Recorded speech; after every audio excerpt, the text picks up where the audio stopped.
What's up, guys? Mike in the building. Hope you guys had a great weekend. I was super busy Thursday and Friday, so I wasn't able to put some content out, but I got some time today. I'm going to go over JAGX and OCEA. That was mainly the two bangers for me today. I had JAGX on watch for a long time, all day. I really wanted to see these 1340s reclaim. All right, let's break down this daily real quick. This is a great daily so far. As this thing makes new lows, it's starting to curl, and we kind of saw that from 3-1. So this is a nice continuation play. It did close as a doji on the daily. Did have some nice after hour juice in her. Okay, big deal to me was watching over this 126 dump day on heavy volume, about 100 mil. Okay, definitely not as heavy, but as we're starting to crank with 300k days, or sorry, 300 mil days, almost 400 mil right here. I wanted to see those 1340s hold. Okay, so I ended up taking exactly. I had a nice average of watching this level hold sustain, so I started to accumulate, and then I averaged up a little bit more, and had to pretty much liquidate up here. Now, granted, from my ads and my average, it was like a 30% gain. That's all I can get, right? I'm okay with that. I did not participate in this move right here. Unfortunately, I wasn't here, but that's okay. Okay. The book wise though, the book was great. As you can see, this thing in pre-market had a passive front runner here, about almost 300,000. You'll see it right here, 275,000. Just sitting here, absorbing any selling pressure right here, and then as we started to get closer to open, it showed us that it had some strength. Now, this thing did a nice weak open or a nice pullback right here, consolidated sideways, and this is what I really liked right here. Once they put this little bidder right here on the book and this didn't break down, to me, there wasn't a lot of selling pressure or aggressive sellers. Once I saw this order right here being pushed and pulled, to me this is nice control. Once price action came through here, there wasn't a big order on the book anymore, or a passive order. So as you can see, this thing wanted to go ahead and chase this next liquidity magnets on the book, right? That's what I wanted to see. Right after, once we remove this liquidity right here, this is where we got jammed up in the 16s. As you can see right here, there's 325,000 right there on the book. A buyer did come over here and remove this liquidity, but once it pulled back, they threw an offer back up, retested it up here, and you can see they pulled it, but there was no more follow through. There wasn't a lot of juice. And this is cool because to me this makes sense, because now we're sitting here and we ripped after hours. So, somebody was definitely controlling this. Haggle, who knows, right? But this was really nice to see, right? When I see control like this, I really wanted this to go. I thought after 15s and we broke through 16s, once I saw this right here, this pocket right here being removed, I thought we were just going to blast off and maybe test 18s, 19s, but that did not happen. So that's okay. So JAGX, this is a penny. So if you take a little bit of size, not financial advice, but you can get a decent little return. To me, it's not about the size though. I have not been going super crazy. Don't get me wrong. I do like to soak something. So by the time I'm done soaking, I'm like, oh, I have a little bit of size. But I like to look for the return. Really wanted to see this have some continuation right here. So I'm starting to take profits, Once we get a nice bounce, I'm taking profits now into this. And unfortunately, I stop out too of the rest of this trade, and then it actually goes after hours. So that's okay. All right. OCEA. All right. This one was a great one, guys. This one was phenomenal. Okay. Okay, real quick before I jump back to that. JAGX will be on watch for tomorrow. Got my kids screaming. JAGX will be on watch for tomorrow. Okay. All right. If I widen this right here, I'm looking for this window gap fill. Kids are going crazy right now. That's funny. I'm looking for this window gap right here. Potential fill on JAGX. So maybe we have like an extension. We're already up in the 20s right here. And after hours, as you guys can see. So we tested 20s. We're pulling back to 16s. We're hovering over this intraday high right now for now. But overall, maybe looking for some continuation and maybe some gap fill test, maybe a breakthrough. Something very similar. Now I'm going back to OCEA. Different daily though, completely different daily. But looking for some type of window gap fill on this one. Okay, on JAGX. This one was great. Okay, if you traded this one, I had sub 280s and I actually averaged up into 288 on this one. Everyone crushed this one today, which was phenomenal to see. My main target was actually these 350s for that window gap fill, and this was a little bit extra. Unfortunately, I did not catch the rest of this move, which was okay. You know, I just had some stuff to do today, so I bounced. But between JAGX and this one, this was actually really great.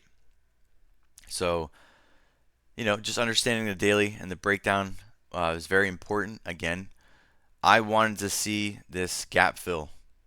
Once we start testing these areas on the daily, especially when we're over this structure, this is a nice big flag, if you want to say, on the daily. Okay, nice pop, pull back, nice flag, low volume, and this gaps up over a key level too, nonetheless.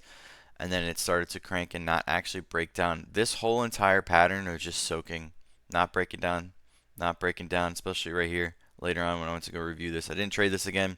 I only caught this front side of this move, 288s for the 350 break, and I scaled a lot into this break right here and scaled a little bit more, and then once this kind of dumped, I scaled the rest out into like 330s. So that was a great trade nonetheless between that and JAGX. Book-wise, I thought the book was beautiful on this too. It really had this nice channel trend on it. It's a lot different than what you saw in JAGX and maybe a lot of other videos that I post about the book.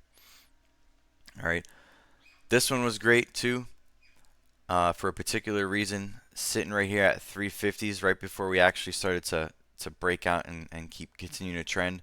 Once this passive order was removed, there was no liquidity on the book that I saw come back on there. So this was all pretty much open space other than this offer that they put right here, but it completely got absorbed. Oops. Completely got absorbed, pulled back to a previous area of interest. You kind of see maybe they had control. They popped it, do a little book flipper here where they actually have some bid support now as it breaks through a little bit, right? 12K almost. That was great.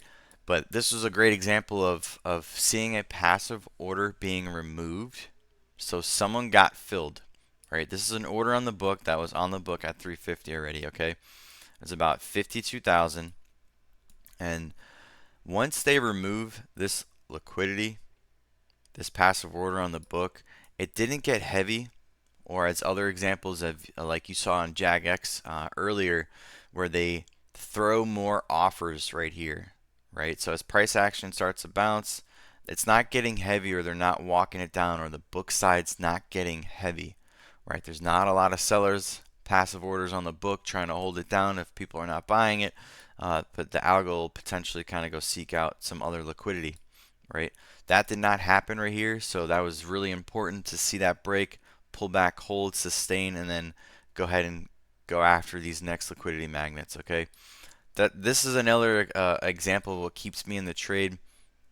You know, again, I'm looking for things like when we have the best bids come up here, for there not to be a lot of selling pressure, and then definitely aggressive market buyers on the best offer side. And anytime we see this liquidity, that it gets removed. After it gets removed, it does not get heavy again on that same offer side, or potentially the same price level like you would see right here. Okay, going down below though for potential ads that did take place. Okay, let's break this down. Okay, so as you can see right here, I started to accumulate once I saw this right here, all right, in this area, and then I actually took some more into the 280s when it flagged right here. So actually I actually joined trend on this pullback, and once we broke through right here, once I saw this consolidation right here, and this is what it looks like on the book, okay? Once I saw this, this is the pullback, right? This is that consolidation. All right, to me, And I just showed you kind of like a chart for some people, because I know some people ask, hey, I don't have the book yet, and I'm keeping up with you on reviewing it with the candlesticks and the level 2. All right. Once I saw this nice little pullback right here, some sellers get absorbed, and it did not get heavy. And then we started to reclaim this area. See right here, there's an open pocket. So yes, there's some sellers. Sellers are getting absorbed. Then there's seller exhaustion. There's no more selling going on. And now there's this open pocket space. So this is the reason why I actually took this trade, where I started to accumulate, and then I averaged up into 288s. Once I see this big offer again, not hold down the level 2, or if you want to say, or the order book. I like to call this, I go off the current order book. Once I see this type of action on the book and it's not breaking down or getting heavy or starting to dump or fall out under, right? Especially over a nice little pivot right here, as some would say right here, decent little pivot. But I saw this accumulation. There was nothing different from watching this now, right? So I talk about understanding how they auction the price. There was nothing different from seeing this magnet right here than actually going to test the 350 one up here.